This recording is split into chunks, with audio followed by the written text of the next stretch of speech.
Thank you. Thank you.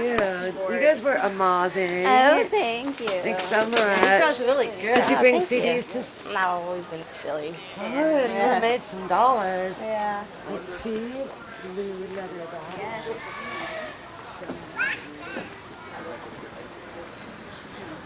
Yeah, if I'm too low, yeah. Well, this is my son. Yeah. You had to go down front.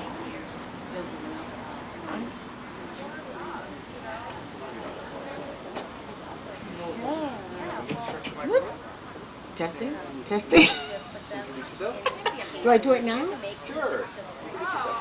Hello everybody. This is the first time for me to do this. This is not my talent. If it was music and dancing, it would be different. But I'm reading some poetry out of my son's book, so I'm just going to tell you just a little bit about him. He grew up in the Northampton, Easthampton area, and then via Indiana, he ended up in Nashville, Tennessee because of an illness, a psychiatric illness. And along the way, even before he was diagnosed, he wrote this poetry. And being his mom, I'm sharing it with you. One other thing, he's in Memphis, Tennessee, and this very book is being auctioned off for the Tunica Humane Society in Mississippi, and the proceeds from it and the other things that they're doing are going to go to the Humane Society. So I'm going to read 5 poems. And this is a good experience for me.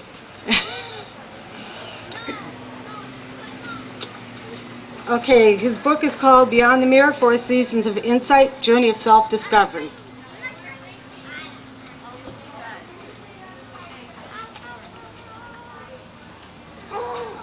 Okay, this is the dreams. I dreamt I've traveled beyond the mirror, and I saw myself for who I really was, instead of who I appeared to be. I was both frightened and fascinated. I was both hideous and handsome. You saw me too, but you saw only an image reflected in the glass refraction. You stood there marveling. I peered back at you. You cast a stone of indifference, and the glass shattered and fell to the floor.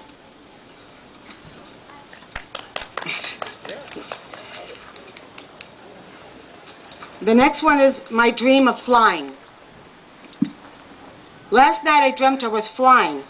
I glided over tall trees and mountaintops. I dreamt I kissed the sky, caressed it with my tender young lips. It stroked my soft skin with its delicate fingers. Ecstasy. I swept low and touched the sea.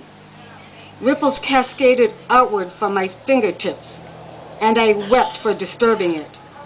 The salt from my tears mingled with the salt water, and for a brief moment we accepted each other. The moon winked at me, as if to beckon me to slumber, and I pardoned myself to retire, for night had now broken. Thanks, audience.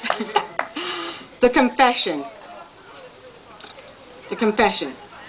I simply must concede I know as much of dreams as I know of reality, for my dreams do haunt my reality. They materialize, and I am captured by their bliss.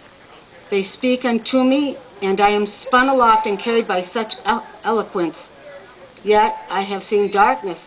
I have felt hunger and want. I have been abandoned by supposed friends. In my greatest hour of need, I have toiled to no end, ever seeking absolution, ever seeking consolation. I am tired but not wavered. My dreams are my anchor, and I anchor myself by my dreams. And 2 more. A look back. I look back at my childhood and wonder, was I deprived or just reclusive in my own right? Was I driven into a pointless life of poverty, or did I embrace it with the same fondness that a widowed mother embraces her poor children? Somewhere in amongst my selected memories, I recall good things and bad things regarding my father and mother, but I prefer to allow the good to rise the bad. This is an attestation to my optimism. I remember as a child, I tripped, stumbled, and fell over rocks. Now I'm climbing mountains. And one more.